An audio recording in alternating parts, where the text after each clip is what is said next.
제가 아는 몇 아저씨들은 투자 전략이 삼성전자거든요.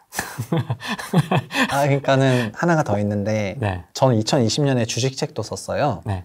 제가 책을 8권인데 7권이 부동산 책인데 1권이 주식책인데 그 한 권의 주식책을 쓰면서 그렇게 얘기를 했거든요. 모든 자산 시장은 그 특정 자산을 움직이는 원인이 있고 그 특정 자산을 움직이는 원인들을 저희가 키팩터라고 부르고 있는데 부동산도 그렇거든요. 부동산의 키팩터는 성장률과 금리와 수요 공급이거든요. 성장률, 대출, 수요 공급이 매크로한 키팩터이거든요. 그리고 삼성전자는요? 삼성전자는 주가가 움직이잖아요. 그 주가가 매일매일 움직이는 그 랜덤한 변동성 말고 어떤 추세를 가지고 움직이는 장기 추세선이 움직이는 그거는 삼성전자에서 뭘까요? 반도체 가격.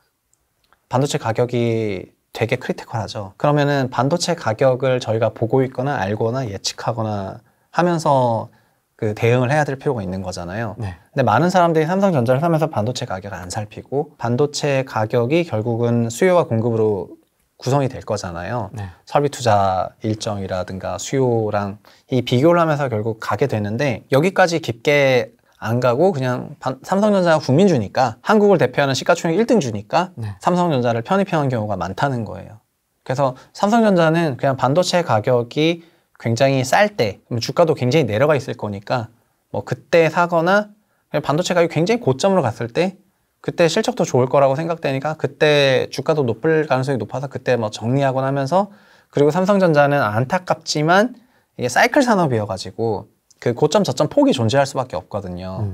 그래서 그 사이클 안에서 내가 춤을 춰야 되니까 굉장히 난이도가 높은 종목이에요. 어려워요, 반도체. 엄청 어려워요. 예전에는 수요도 막 그 좀 어느 정도 예상이 됐는데 이제는 빅테크 기업들이 수요를 큰 손님이 생겨버리니까 그 손님 한 명 있고 없고에 따라서 엄청나게 달라지는 것 때문에 이게 메모리 반도체 사업이 엄청 어려워지고 있어요. 그리고 비메모리나 파운드리는 아직 큰 먼 아니고 물론 시대에 따라서 달라질 겁니다. 그래서 지금 그 특정 자산과 종목을 움직이는 키팩터가 뭔지에 대한 이해도 그 다음에 그 키팩터를 내가 수시로 모니터링 하거나 그게 어떤 식의 방향성을 갖겠다고 하는 본인만의 어떤 생각과 전략 그리고 지금 현재가 어느 상황인지에 대한 그런 해석이 합쳐지면서 매수 매도 판단이 나가야 되는 거라고 보고요. 네. 그런 의미에서 삼성전자는 개인들이 투자하시기에 부적합한 종목입니다. 그냥 단언컨대 저도 개인인데요. 저 삼성전자를 투자하지도 않고 앞으로도 할 생각도 없고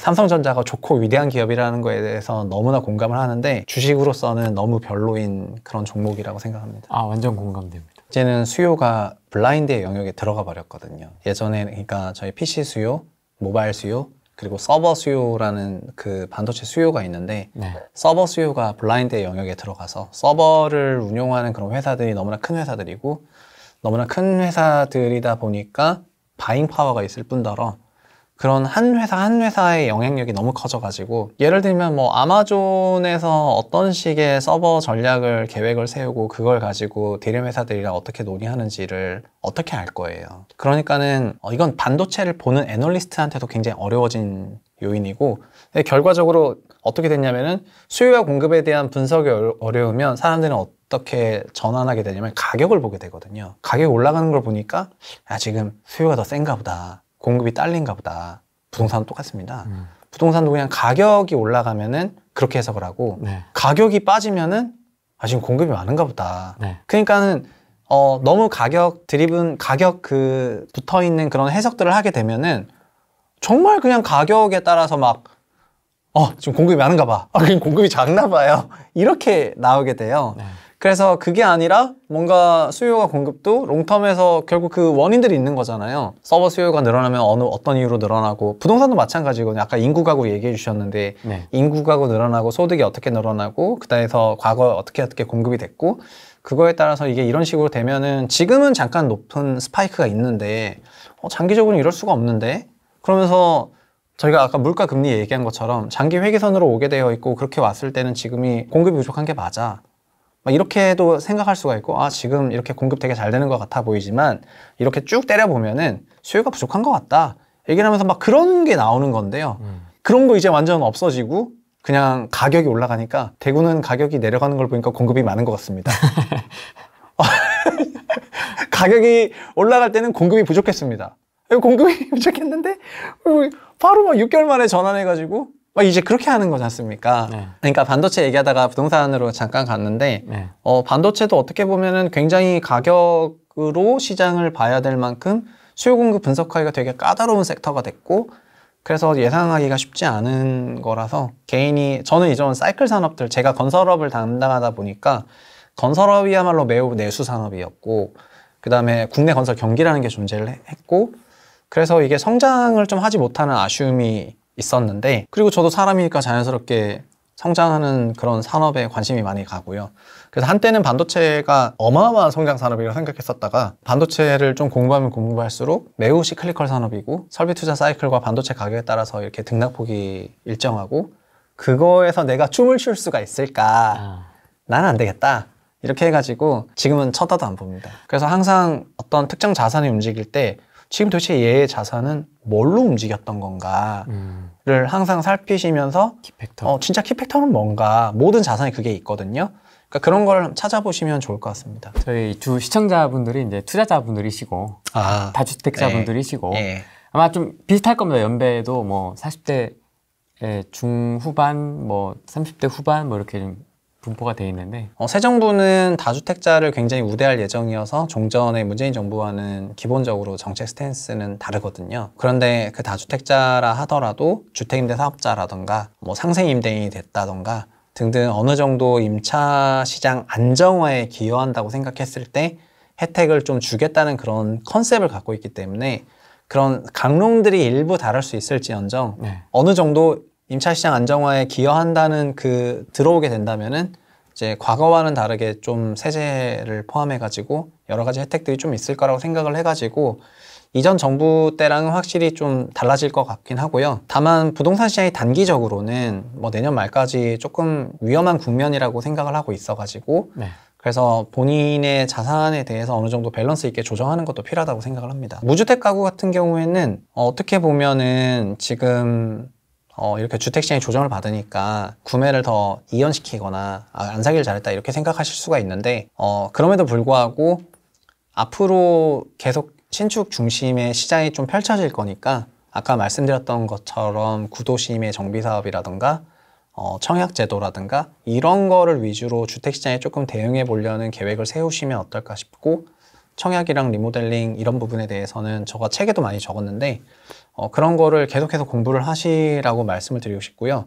1주택 같은 경우에는 1주택은 사실 어떻게 보면은 주택가격 내린다고 집을 팔 것도 아니고 주택가격 올라간다고 집을 살 것도 아니어서 1주택이 가장 그냥 중립적인 상황이라고 생각은 되는데요. 1주택부터는 그냥 가구의 소득에 비례해서 좀 더 나은 주거 환경으로 가는 그런 소위 점프하는 게 목표가 되실 수밖에 없는데 여기에서 꼭 좋은 입지로 가야 되냐도 고민이시겠지만 저는 1주택자도 결국 신축 메타를 꼭 기억하시는 말씀을 드리고 싶거든요. 그래서 1주택인데 내가 다음 갈아타는 그런 1주택이 미래의 신축 주거지가 될 1주택이면 좀 더 좋다고 저는 생각하기 때문에 그런 걸 염두에 두시고 움직이시면 좋을 것 같습니다.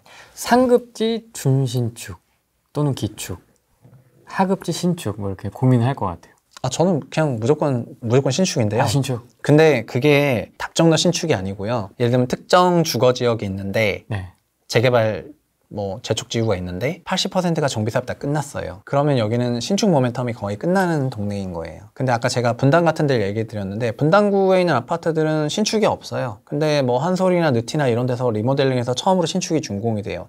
이런 데는 신축 모멘텀이 시작되는 지역이에요. 광진구로 갔다 왔는데 광진구에 자양동이 있는데요. 광진구 자양동은 사람들 잘 몰라요. 자양동에 어떤 아파트들이 있는지 사람들 잘 모르시는데 왜냐면은 자양동은 2010년대 이후에 신축이 없어요. 그래서 신축 트렌드를 신길 뉴타운 같은 데나 영등포 뉴타운이나 마포 아현 뉴타운은 신축이 너무 많이 공급돼가지고 저희가 뇌리 한번 다 들어봤는데 광진구 자양동은 신축 준공이 하나도 없다 보니까 저희가 들어본 적도 없는 거거든요.